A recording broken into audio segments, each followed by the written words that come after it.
Hello and welcome back to the Adventures in CRE audio series. This is actually a bonus episode we're shooting at the end of season 2. You guys are absolutely going to love it. We're talking about the work from home opportunity. Let's get started. Welcome to the Adventures in CRE audio series. Join Michael Belasco and Spencer Burton as they pull back the curtain on everything commercial real estate and introduce you to some of the top minds in the industry. If you want to take your skills to the next level and be part of a growing community of CRE professionals across the world, this is for you. All right. Welcome back, everybody, to the audio series. This is a little bit of a unique event. I'm joined by Spencer Burton and Michael Belasco. How are you guys doing? Hey, Sam. Very well. Wonderful. So this is going to be interesting today. I'm really excited for the episode. I'm going to kick it over to you, Spencer. What are we talking about today? And more importantly, why are we talking about this right now after we've already wrapped season 2 of the audio series? Yeah. So here we are. It's March 16th. We're all in our homes, confined, thanks to social distancing. We have our mountain of toilet paper and hand sanitizer on hand. And we're working from home. Yeah, right. We're working from home, and we're waiting this thing out. And it's the right thing to do, but it's pretty disruptive, both to the economy, both at the macro and micro level. And so we wanted to talk about,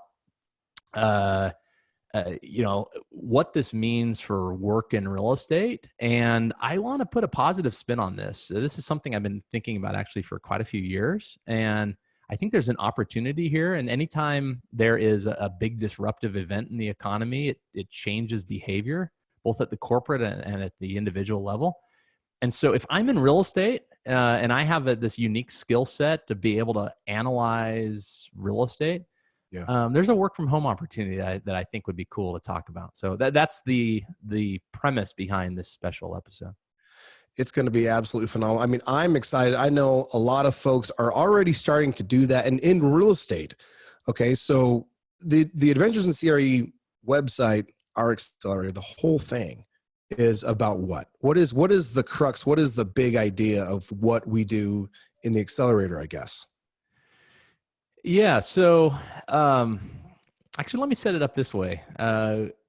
We had a company reach out to us about training their people, and they asked us where our office was located. That was a funny question because we are located at adventuresincre.com. Right? I mean, that is where we're located. Michael happens to be in Philadelphia right now. I happen to be in Dallas. Sam's in beautiful Boise, Idaho. We have our A.CRE team, Alex in Florida and Angela in, I believe, the Philippines. And so we have a host of people, Jacob as well. We're kind of scattered around, and yet we don't feel any less connected than I do or Michael does in our day jobs, right? Where maybe we go to a physical office, but at the end of the day, where do we do our work? We do it in front of a computer screen, using maybe Google Earth and Street View on the real estate side, Excel, other non-Excel products to get our work done. Mm-hmm. And then on Adventures in CRE side, we're training using YouTube and Wistia videos, through blog posts, through Excel files. We do phone calls, we do Zoom chats, maybe have a Slack room from time to time. And so all of this happens virtually already. And so it's interesting that we're forced to distance ourselves socially, or in other words, hole up in our homes. And it's not as exciting because we can't maybe go out to a restaurant on a weekend or to a movie. But our work really doesn't change much. And so we wanted to talk about this. Like, what does that mean for A.CRE members, and how can you leverage this for your own sake? Michael, what are your thoughts on this before we continue? Yeah, I mean, it's funny because it's a very interesting time for people, and you're watching just in my neighborhood the shift in dynamic.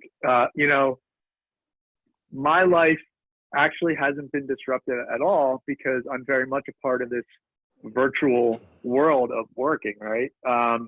but there's so much more activity in my neighborhood now, right? All my neighbors are home, all their kids are outside playing, my little son's running around. So it's funny, you kind of see what becomes very critical and important on a personal dynamic, and how everybody's now shifted. And you heard it's the big, great experiment that's going on right now.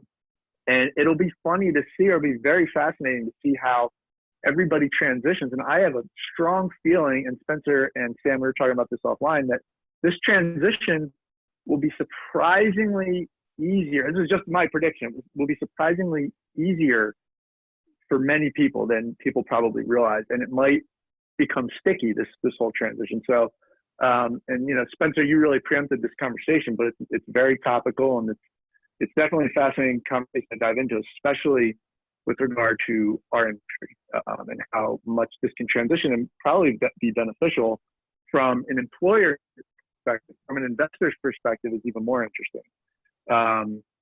This could be a drastic long-term shift away from office, square footage. And so we'll get into all that, but yeah, that's sort of my opening comments.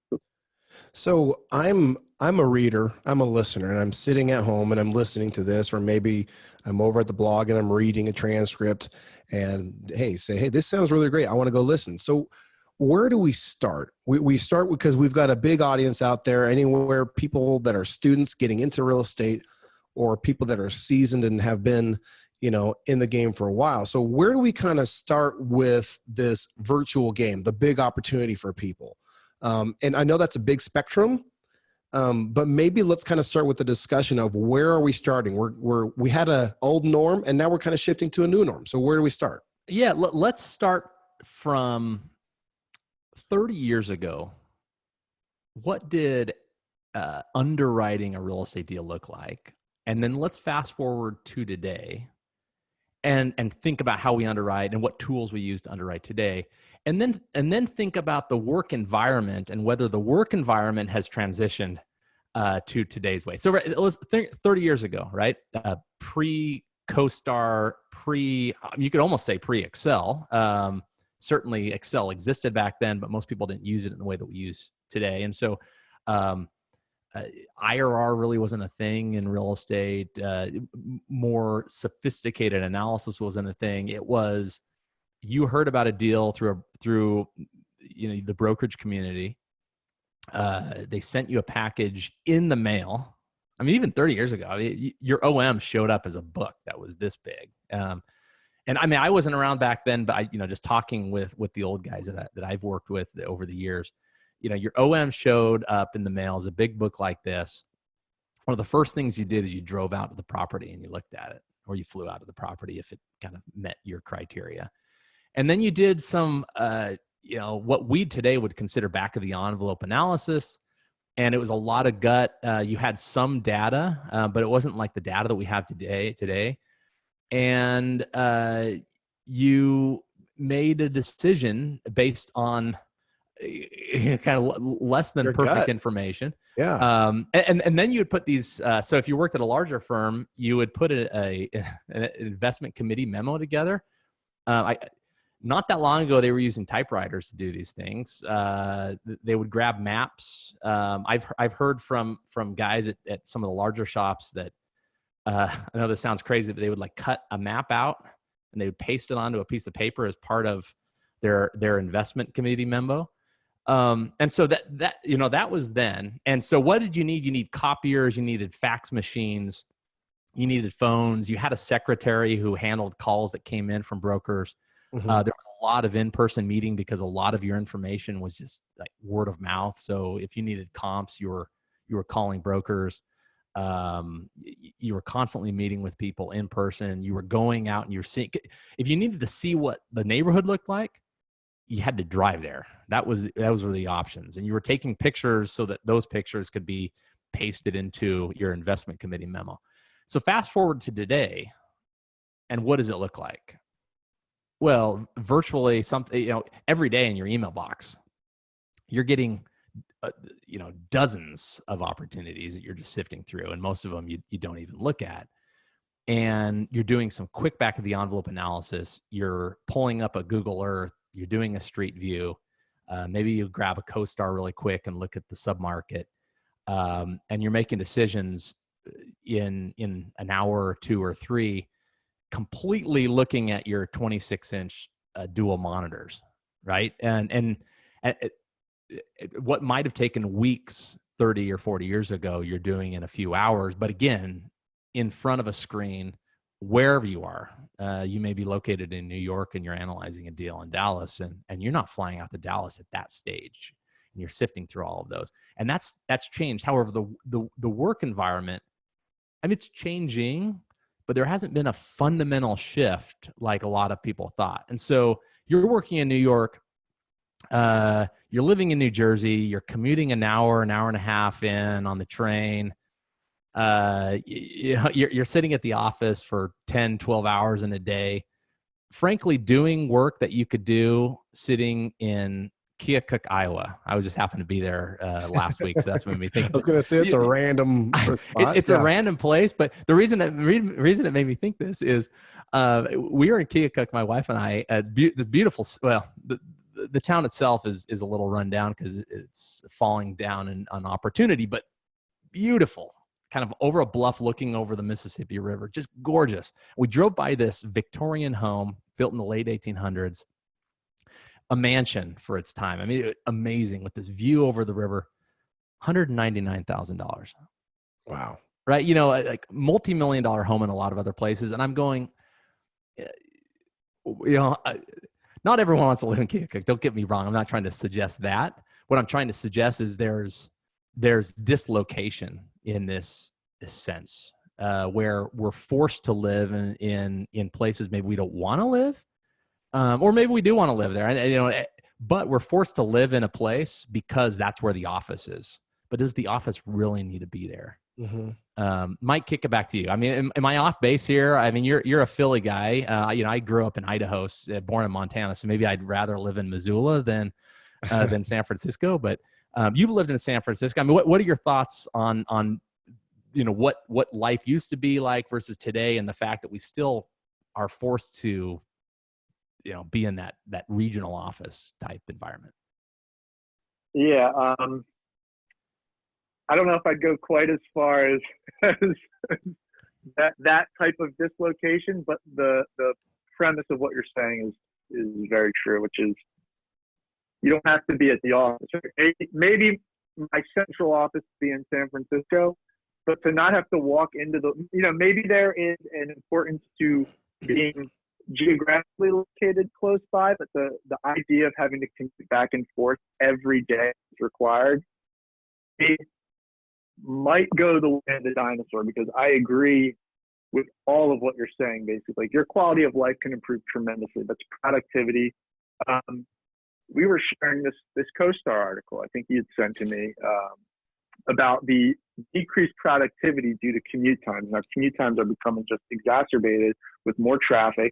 And maybe it's not you have to live across the world, because I could see maybe everybody gets together once a week, right? But the fact that you have to commute, and that there's just people, whether there's more people on the road today, which is, statistically proven, traffic times getting worse everywhere. The fact that you can mitigate that, and there's technology that's pervasive everywhere that can do that now, is absolutely paramount to the conversation, to the ability of us to be able to do this now. So yeah, maybe you do want to live somewhere overlooking the Mississippi River, and that cost of living is tremendously cheaper. I mean, that's why I got out of San Francisco. I had an opportunity to work from, and most people probably wouldn't choose Philadelphia or the Philadelphia area, but that's my home. I got family here, and I love the area for a lot of reasons. But that gives you the ability, it gives you the freedom, and do that. And I think that would increase people's quality of life tremendously. And I think it's weird because it's almost like a silver lining in my opinion. The coronavirus, everybody's social distancing or moving back into their houses full time, the way is kind of how I frame it, where you're close and you're direct with everyone that you need to be, right? Your family, the people that you need to actually be physically present for. I could speak to so many people. I see it in my neighborhood now. Like all the dads and the moms that go to work are all home now. They'll run out for lunch. You see the kids playing in the street. with their parents, and it creates this sense of well-being, which I've personally experienced, right? And not all the time, but when I'm home working, for me to go out and have lunch with my son and my wife, and to be able to get back into work, like, it's way more of a recharge. And so there's so many positives I think are going to come out of this that people are going to realize. People are going to see more productivity, and this is all my prediction.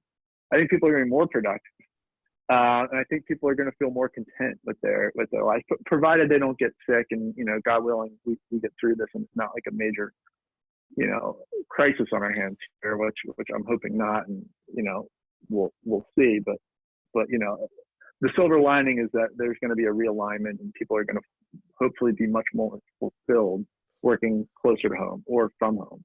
And we'll see. I've experienced it, and I hope it goes that way. And we'll find out. It's a great experiment, which is really what they're calling it. So I want to kind of take the conversation we've been having and refocus it to the next steps. Okay. So I think we can all agree that, in real estate specifically, this poses an opportunity more than it does a challenge. Okay. But at the same time, for everybody so if we take the conversation again, we start saying, okay, well, that's great, but what do people need to know? What skills do they need to have? What are the challenges? Employers have been making people go to physical locations, most likely because of management, issues and control, correct? Right. And communication. So go ahead. There's two facets to this, particularly for the real estate industry in my mind. One is there's a lot of uncertainty with real estate valuations now. You just kind of don't know. Same with everything that you invest in right now. So there's that side to it. And then there's the work side. And, coming out on the end, everything, God willing, will stabilize. But, so we're kind of, in my mind, two different things here. But when you talk about the opportunity to realign and increase productivity and create a change in the fundamental dynamic of how to work in the real estate industry, back to your question, a lot of it, to me, and Spencer, correct me if I'm wrong, but a lot of it is fundamentally the same in terms of what you're trying to prepare for. Your day-to-day job will be different, but a lot of the things that you learn on our website, all of this is you're at your computer learning. A lot of it, it's kind of the way we talk about the accelerator. It's at your own pace. You can do it where you want, how you want. And a lot of that translates to how you do your job in real estate. You don't have to show up at the office to check emails, to look at new deals, as Spencer was talking about. So all this stuff is tracking to be able to be remote. So really, you're just continuing your preparation, but even more so now because, maybe, and I'll let Spencer speak a little more to this, with the uncertainty on the investment side creates uncertainty in the expansion side for full-time employees. And so maybe there's some other opportunities here, which, if you're going anywhere to train to learn how to look at real estate structure, right? This creates a potential unique business opportunity for a lot of people. And I think that our website might uniquely prepare you for that. And so I'll kick it to Spencer a little bit. Yeah. To elaborate. Yeah. No. Well, Sam's right. I think in-person, in-office work is generally a decision made by management because traditionally, right, managers are seen as like their job is to ensure that their team is productive, right? In the old sense, that's what the manager does. Like there's a new way of managing that's more about leading, it's more about inspiring. But at the end of the day, employers want their employees to come to the office because they can kind of keep tabs on them. And I know that sounds bad, but I think there's a big piece of it there. Another piece is culture, right? So a company wants to instill culture in its employees. And traditionally, the best way to do that is bring them into our place, instill our values in them because they're in person. There's also kind of an old school way of thinking. And I say old school, so I hope I don't offend any of my older colleagues out there, but there's this old school idea that, hey, if we're all sitting in a room and if I'm not looking at each other face to face, then I can't portray my points. And that used to be the case, but with Zoom calls now, I feel like I'm in the same room with the people that I'm on the call with. Right. And the millennial and the next generation, what do we call them? Gen Z. They've grown up in this world where their social interactions are as much virtual as they are in person. And I know that we poo-poo that and say, oh, they don't know how to socialize with one another. I think they do know how to socialize with one another. They just don't socialize in the same way that we do. But they're fully comfortable in this sort of socialization. And so they can work as productively on a Zoom call as they can sitting around a conference room. Right. And so let's take advantage of this new world we're in and say, hey, how about our younger employees, give them more flexibility to work in environments that they're most comfortable in. And that may be, hey, let's forego the hour-long commute, or forcing them to live maybe in places they don't want to live, and give them the flexibility to work in environments where they really can thrive. So that's the one point. And unless you guys have anything on that, I want to segue over though to what I think is an immediate opportunity here. Yeah. Well, and actually, let's go ahead and segue that way. I think it probably answers the second part where I talked about, okay, so if you've got management and or people that traditionally have done business in a certain way, yeah, and we have a certain skill set that would really alleviate the pressure and the anxiety of those managing, what does that look like? What are we looking at? So maybe are we kind of segueing that direction and what the opportunity entails? Yes. So now I'm thinking short to midterm, right? So long term is the discussion we've been having about. There's a shift in the same way that in 2008 we shifted from, and it was already happening, but then we shifted to fewer square feet or fewer square meters per employee, and that was a kind of an economic decision made by management. But technology allowed us. We don't need a big office, 300, 350, 400, 450 square feet per employee anymore. We can make do with 150 or 200. The problem is they're forcing us all to be right next to each other in this hoteling idea, and it didn't work that well. But anyway, so the same way that shift happened in 2008, now here we are 2020.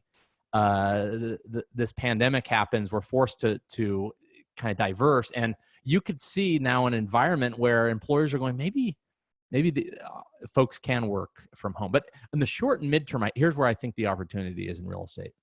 And that's at least in the asset management and the acquisitions and analyst sort of tasks might be done by contractors. Right. And the reason I say that is we have a glimpse into the real estate industry at Adventures in CRE in the sense that we just have a big following. There's a lot of people who come to the site, and that means that Michael and I get these emails just constantly every day. We get several requests, one or two a day, from people asking for contract help. Right. So, and I think this is going to be accelerated. If there's uncertainty, that means employers go, I don't want to hire a new analyst, but I still have work. Or I want to be able to scale my work up and down. And if there was someone in Baton Rouge, Louisiana, who has the skill set to do it, I'm happy to hire them on a contract basis, right? Because they're doing remote work that it's the analyst work, it's the asset management work. You don't really need to be in the office.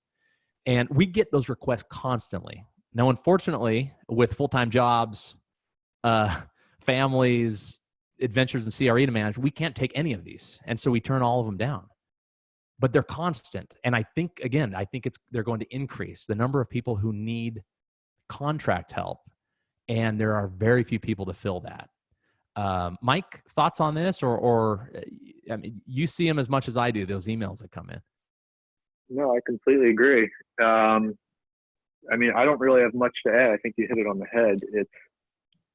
I wonder what's going to happen in these coming weeks if this becomes exacerbated. I mean, it's very frequent on our website. So I do think there's a great opportunity for people who are competent and know what they're doing, and they've gone through some sort of training, whether it's our program or they were in school and they understand or they've been in the industry. But there's definitely many lucrative opportunities out there.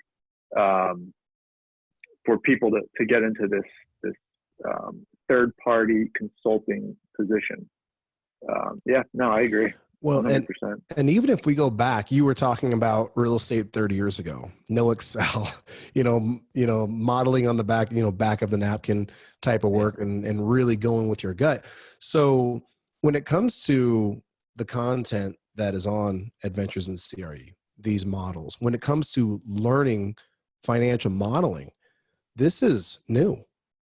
Like, this is not something that's been around for a long time. Yeah, it is. Yeah, it's relatively new, certainly compared to other industries. I mean, you look at formal education in real estate. It's a phenomenon that's barely 20 years old. There's a few schools that were doing it before, but it's a formal education in real estate. It's a new phenomenon. And real estate financial modeling is almost brand new. I mean, there's very few people. Mike and I have been very fortunate, where we started this fun blog in 2014. It just so happened it was a space that no one was really talking about, and it's really growing as real estate becomes more institutionalized, as technology makes this possible. And so when we talk about the contract opportunities or the remote work opportunities in real estate, I think it's in its infancy right now. It's going to grow exponentially. And so if you have an interest in doing this sort of thing, now's a great time. And so then the follow-up question to that, whether you were going to ask it or not, Sam, is like, how do you prepare for this? And Mike said it, if you already have the skill set, that's even better. If you don't, it's going to take some time, but you can do that. You can learn that on your own. Be it through one of our programs or someone else's. But it's really about reps. It's about learning and then just practicing. Yeah. Well, and let me just kind of intersect there just a little bit. So in season 1 and season 2 of this audio series, we have a part 1 and a part 2 of Modeling Like a Deal Season Pro.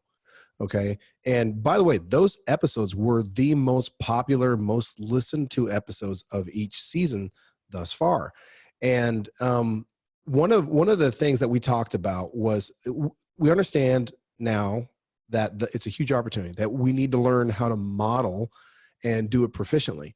But one of the things that I think has been lacking is, if we were talking about how to do it to the extent to where you could really learn how to model like a deal season pro, how do you do that? I mean, whether you take a course, whatever it is, you talked about reps. And one of the things that I've heard you and Michael compare this to is, if you wanted to learn piano or any musical instrument, okay, if you wanted to learn how to play something like that, you're not going to learn it in necessarily over the weekend. Okay. You're not going to learn it by being introduced to, hey, this is a piano. It sounds like this when you hit these white keys and these black keys, right? It takes understanding it, reps. It takes doing it in steps, meaning starting at the fundamentals and then building on top of that. So maybe talk about, I know if you're wondering if you want to hear more about the actual accelerator, season 1 and 2, the end episode, I think there's 10 episodes in season 1. I'm not quite sure. And 11 and 2. It's the last episode of each season. Yeah. That does a really deep dive into how the accelerator works. But talk to me about the like actually learning to model. Like, it is a game of reps. It's not necessarily an art until you get like further down the road and you really own it, but you can learn the skill through iteration and through the case study model, which is something that the accelerator provides these guys. Talk a little bit about that. Yeah. So let me first ask Michael a question. For those who don't realize, Michael was once a rock star. He traveled around the country in a van. That's right. We think he's bigger than he thinks he was, but he is an amazing guitar player. So, Michael, how did you learn to play the guitar? Well, first, thank you. I appreciate that. another life. I dreamed of being like Jimi Hendrix. In fact, pull that up right there. There he is. There he is. If you're listening to this, we're on video as well. You can watch this on YouTube. And Michael just panned up to his backdrop, and he's got an awesome picture of Jimi Hendrix back there. It's a vinyl. It's a Jimi Hendrix vinyl. Actually. Oh wow! Some outtakes from anyway. Anyway, so, you know, starting when I was 8 years old, obsessed with Guns N' Roses, Slash, all that stuff. You know, I went out, I got my first guitar. My mom took me. And it's the same process I did with Excel and financial modeling. It's a little bit of an introvert, lock myself in a room for hours a day, and I would sit there and I would listen to all of my favorite guitar players, whether that's, you know, Jimmy Herring or, you know, Jimmy Page, Jimi Hendrix, all the Jimmys. And I would just listen. These are the guys that inspired me. I would just sit there and I would play 10 seconds, stop, 10 seconds, stop, rewind, 10 seconds, stop, rewind. And I would just try to match it exact. And it was just repetition, nonstop, nonstop, nonstop. I mean, I was a little bit of and I still am a total geek. Even when I was with music, I would sit in my room all day and just listen and play and listen and play until you get it, right? And so I think that sort of drive of like being a little introverted and kind of wanting to, whether you're typing out Excel or just sitting there playing on the guitar, is really conducive to that, or just putting that in and knowing that there's something on the end of that you really want to achieve, whether it's play, if you wish to play like Jimi Hendrix, or if you wish to really be able to financial model, which I would argue that the latter is much more financially lucrative and promising for your life. So I would argue to focus on the latter. But yeah, it was the same process. Yeah. So, and by the way, I did not tell Michael that I was going to ask him that question. I knew though that his answer would be what I wanted because this is true. You learn an instrument the same way you learn real estate financial modeling. A shout out to one of our accelerator members. I'll only say his first name, Henry. Right now, he's taking apart my value add apartment acquisition model and he's putting it back together. It's a colossal task, Herculean task, because anytime you take someone else's model apart, you're trying to like put yourself into their mind. You compare that to what Michael did with Jimi Hendrix tracks and taking a 10-second piece and figuring out how to play that 10-second piece. It's the same way that you learn to model. And so that's why we created Adventures in CRE. That's why we share all these models, is because how else are you going to learn how someone else models unless you can take their model, take it apart, play around with it, and put it back together yourself. Now, the accelerator, and right. It could be your master's in real estate program. It could be others out there. You need a base, though. I mean, you can't just open someone's model. Yeah. I mean, you could do it, but there's a fast track to this process, which is understand the fundamentals. Start doing some reps through a program like our accelerator. I mean, that's why we do case-based. That's why there's 16 courses. That's why it's building blocks approach, because you need like the foundation.